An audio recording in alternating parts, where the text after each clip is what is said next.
আমরা চাচ্ছি আমাদের ভাইয়ের উপর যে অন্যায় হয়েছে তার যথাযথ সলিউশন বের করা হোক, এর বিচার করা হোক। আমাদের এই বিদ্যাপীঠ ঢেকে দেওয়া মানে হচ্ছে আমাদের ভবিষ্যৎকে ঢেকে দেওয়া।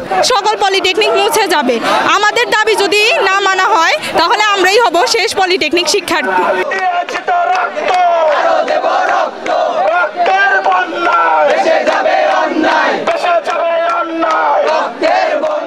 আজকে আমাদের প্রতিবাদ হচ্ছে রাইজ ইন রেড। আমরা চাচ্ছি আমাদের ভাইয়ের উপর যে অন্যায় হয়েছে তার যথাযথ সলিউশন বের করা হোক, এর বিচার করা হোক, এটাই আমাদের কর্মসূচি। আর আমাদের যে 6 দফা দাবি রয়েছে, আমাদের যৌক্তিক দাবিগুলো তাড়াতাড়ি মেনে নেওয়া হোক। এর পরবর্তীতে আমরা ক্লাসে ফিরে যেতে চাই। প্রশাসনের দৃষ্টি আকর্ষণ করছি যে তারা যেন যত তাড়াতাড়ি সম্ভব আমাদের দাবিগুলো মেনে নেয়। আমরা বলতে চাই, আমরা গতকাল দাফনের কাপড় পরে মিছিল করেছি। আমরা আজকে আমাদের মেইন ফটক, সারা বাংলাদেশের 49টা পলিটেকনিকের মেইন ফটকে লাল কাপড় দ্বারা ঢেকে দেওয়া হচ্ছে।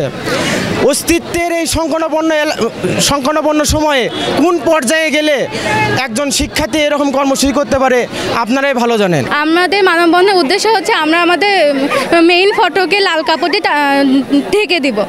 আর লাল কাপড় দেওয়ার উদ্দেশ্য হচ্ছে এটাই যে আমরা আবার নতুন করে জাগ্রত হতে চাই। আমরা কারণ অস্তিত্বের সংকটে আছি, আমরা আমাদের লড়াই দাবি পূরণ করতে চাই। আমাদের যে আন্দোলনটা বহমান আছে, এটা আমরা শান্তিপূর্ণভাবে চালিয়ে যাচ্ছিলাম, কিন্তু কুমিল্লা পলিটেকনিকে হামলা হওয়ার পর থেকে আমরা আমাদের আন্দোলনটাকে আরও জোরদার করেছি। তো আমাদের এই দাবিটাকে যদি না মানা হয় তাহলে আজকে আমরা লাল কাপড়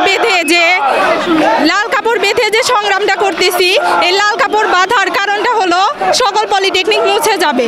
আমাদের দাবি যদি না মানা হয় তাহলে আমরাই হব শেষ পলিটেকনিক শিক্ষার্থী।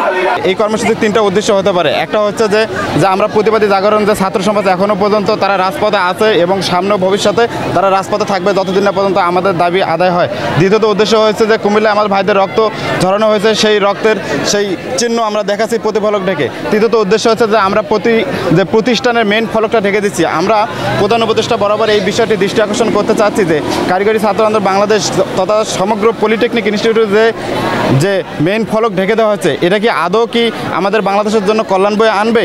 যেখানে কারিগরি সেক্টরের যে বিদ্যাপীঠ, শ্রেষ্ঠ বিদ্যাপীঠগুলো যেখানে মেইন ফলক কাপড় দিয়ে ঢেকে দেওয়া হয়েছে, এটা আসলে কি? যদি আমাদের এই শ্রেষ্ঠ জায়গাগুলো যদি কাপড় দিয়ে ঢেকে দেওয়া থাকে তাহলে তো আমাদের ভবিষ্যৎ তো অন্ধকারের দিকে ঢেকে যাচ্ছে।